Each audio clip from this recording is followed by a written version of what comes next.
Ruth is a social work student that helps out every way she can for the students here on campus, even with her visual impairment of colorblindness, peripheral blindness, and light sensitivity. So I've always seen this way.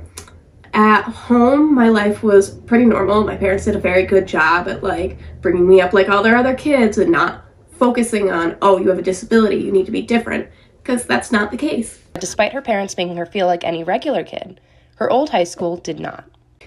Really wanted me to learn Braille and all of the things that you need to know in case you go totally blind, even though that really shouldn't have been the focus at the time because it pulled me away from my academics. It took me away from making friends and that kind of stuff.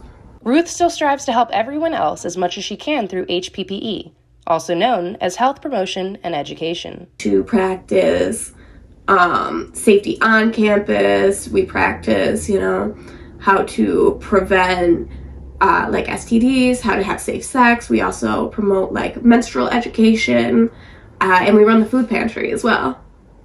Ruth's significant other, Timothy Voichel, says that despite Ruth being fairly independent, he still tries to help her as much as he can. It's little things, if we're buying clothes together, she'll ask me what color something is and if it would match, or she can't legally, she's legally blind, so she can't drive, so I drive her everywhere.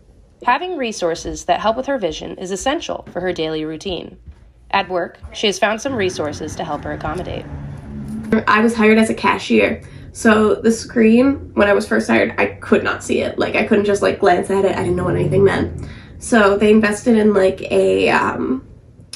it's like a magnifier. Accessibility on school campuses provides support for students with medical, physical, emotional, and learning disabilities.